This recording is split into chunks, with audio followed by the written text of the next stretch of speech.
মুখে জ্বলন্ত লাঠি নিয়ে রিংয়ে আগুন ধরিয়ে দিল একটি কুকুর। এরপর বাকি কুকুরেরা সেই জ্বলন্ত আগুনের মাঝ দিয়ে লাফ দিল অনায়াসে। এগুলো পুলিশের বিশেষভাবে প্রশিক্ষণপ্রাপ্ত কুকুর। কুকুরগুলোর কপালে পরানো হচ্ছে সিঁদুর, গলায় দেওয়া হচ্ছে ফুলের মালা, আয়োজন আছে বিশেষ খাবারের। সাধারণত পুলিশে কুকুরের সাহসিকতা ও দক্ষতার জন্য সম্মান জানানো হয়, কিন্তু নেপাল সশস্ত্র পুলিশ বাহিনী ২০ অক্টোবর সোমবার তাদের কুকুর সদস্যদের হিন্দু ধর্মীয় উৎসব কুকুর তিহার উপলক্ষে সম্মান জানিয়েছে। নেপালে এই উৎসবটি পালিত হয় ৫ দিন ব্যাপী।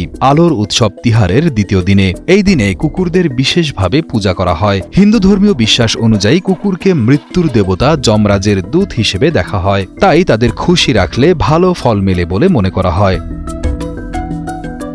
নেপালের রাজধানী কাঠমান্ডুর এপিএফ সেন্টারের অফিসাররা তাদের প্রশিক্ষিত কুকুরদের দক্ষতা ও সাহসিকতা প্রদর্শন করেন। কুকুরগুলো আগুনের রিংয়ের মধ্যে দিয়ে লাফিয়ে যাওয়া, নির্দেশে শান্ত হয়ে সামনের পা উঁচু করে বসে থাকা এবং উল্টো দিকে হেঁটে যাওয়ার মতো কঠিন কসরত করে দেখায়। সশস্ত্র পুলিশ বাহিনীর সহকারী পরিদর্শক রাজন সুবেদী জানান, দিনটি স্মরণীয় করার জন্য এই আয়োজন করা হয়।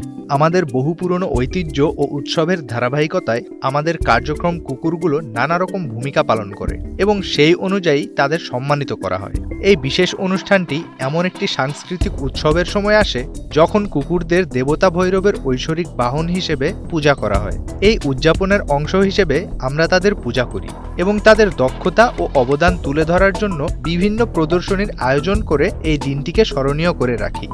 এই তিহার উৎসব শুধু কুকুরেই সীমাবদ্ধ নয়। এই উৎসবের তৃতীয় দিনে নেপালের হিন্দু ধর্মাবলম্বীরা গরুদের সম্মান জানায়, আর চতুর্থ দিনে ষাঁড়দের সম্মান জানানো হয়। পঞ্চম ও শেষ দিনে বোন ও ভাইয়ের মধ্যেকার সুন্দর সম্পর্ক উদযাপন করা হয়।